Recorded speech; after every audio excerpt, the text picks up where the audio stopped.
Halo guys, welcome back to my channel. Kali ini gue datang dengan video terbaru. Oke teman-teman, jadi di video kali ini gue akan sedikit ngebahas tentang event tahunan Apple teman-temannya, WWDC 2023. Dimana di sini gue udah bikin sedikit recapnya guys ya. Jadi ada 7 poin di sini yang gue catat teman-teman. Yang pertama adalah adanya chipset M2 Ultra untuk desktop Apple teman-temannya. Terus yang kedua adalah MacBook Air 15 inci, itu MacBook Air terbesar yang pernah ada teman-teman. Terus yang nomor 3 ada M2 Ultra Mac Pro dan Mac Studio. Semakin banyak banget pilihan dari Apple teman-temannya. Terus yang keempat adalah iOS 17, banyak update-update baru dan tampilan-tampilan baru yang disematkan di iOS terbaru teman-temannya. Jadi iOS 17 adalah salah satu hal yang sangat ditunggu nih bagi semua pecinta iPhone dan juga bagi gua secara pribadi guys ya. Terus nomor 5 ada iPadOS lock screen baru.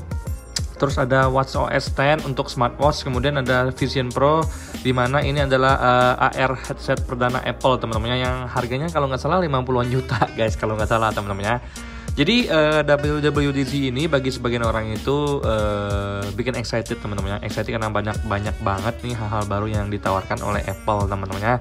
Jadi di sini gue bukan ngebahas tentang fitur-fitur atau hal-hal baru yang ada di WWDC atau device-device baru yang ditawarkan Apple. Di sini gue akan ngebahas tentang iOS 17 teman-teman ya.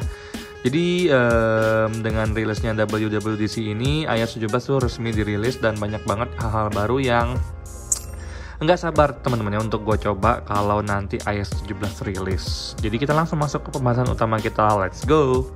Oke guys, dengan diperkenalkannya iOS 17, jadi kita tinggal nunggu rilis iOS 17 secara resmi teman-teman ya. Tentunya udah banyak banget nih teman-teman penampakan iOS 17 yang sangat bikin hati kita gatel teman-teman ya. Cepetan dong rilis iOS 17, cepetan dong kita pengen coba fitur-fitur barunya, terus pengen coba tampilan barunya yang menyegarkan mata teman-teman ya. Nah, tapi di sini gue akan ngebahas dari pengalaman gue secara pribadi teman-teman ya, menghadapi kalau iOS terbaru itu akan rilis teman-teman ya. Jadi kita ambil dari dua pengalaman terakhir guys ya. Jadi di iOS 15 dan di iOS 16. Jadi gimana pengalaman gua pas iOS 15 pertama kali rilis dan gimana pengalaman gua pas iOS 16 pertama kali rilis teman-teman ya.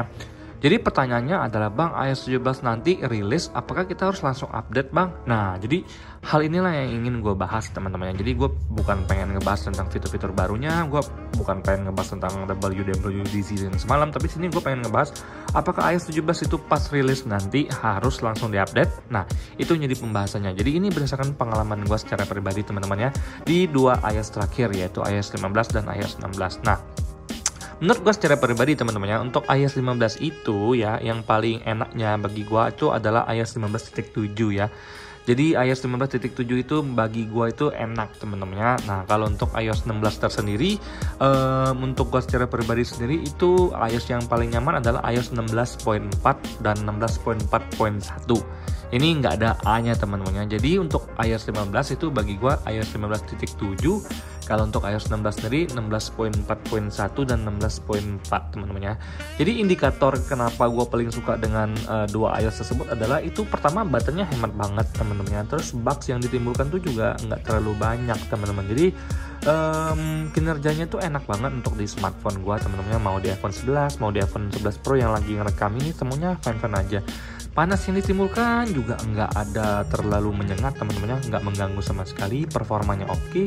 Bugs-bugs yang ada itu ya bisa dimaklumi lah teman-teman ya, nggak bikin bugs yang terlalu nggak bikin pusing ya bugsnya, intinya kayak gitu teman-teman ya. Terus kalau untuk performa baik-baik aja teman-teman ya. Nah, jadi kita langsung masuk ke pengalaman gue sebelumnya. Jadi ini pas iOS 15 pengen rilis itu heboh banget teman-teman. Jadi gue masih di iOS 14 berapa itu gue lupa teman-teman. Tapi dari dua pengalaman gue yang terakhir guys, gue secara pribadi kalau misalkan awam ya, bukan reviewer gadget, bukan review gitu, orang biasa doang. Kalau misalkan kalian tanya ke gue, Bang, iOS 17 nanti rilis, apakah kita harus langsung update? Gue bakal bilang nanti dulu teman-teman ya. Minimal keluar iOS 17.1 atau dua iOS setelah iOS 17-nya teman-teman. Kenapa gue bisa bilang gitu guys? Karena menurut gue dari pengalaman gue teman-temannya, kalau misalkan kita langsung install iOS terbaru itu, iOS major teman-teman, iOS yang perubahannya sangat banyak, major seperti itu teman-teman, itu bakal banyak bugs-bugs yang timbul teman-teman. Jadi hal ini takutnya tuh bikin device kita tuh jadi nggak bener lah teman-teman. Maksudnya ada yang nggak sinkron, ada yang kemudian tiba-tiba bermasalah. Kita nggak tahu kan, apalagi kalau device kita ex-inter.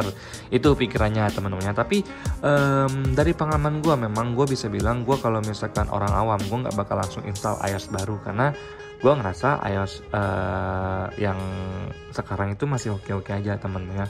Nah, gue akan install iOS 17 itu setelah ada 2 versi terbaru dari iOS 17 rilis. Jadi misalkan 17.1 kemudian rilis 17.1.3 misalnya, itu baru gue install. Jadi gue nggak langsung serta-merta rilis iOS 17 langsung gue install, karena dari pengalaman sebelum-sebelumnya iOS major seperti itu bakal banyak banget bugs-bugs yang timbul temennya. iOS 16 kemarin kalian masih ingat kan, banyak banget device yang belum dapat persentase baterai, sampai akhirnya kalau nggak salah di iOS 16.2 baru baterai persentasenya muncul guys ya.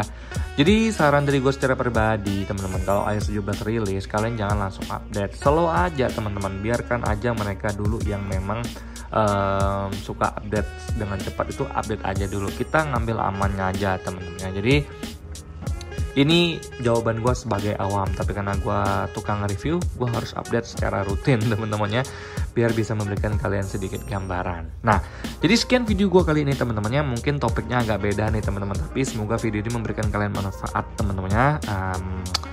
Sampai di sini aja. Semoga kalian semua dalam keadaan sehat. Bye bye.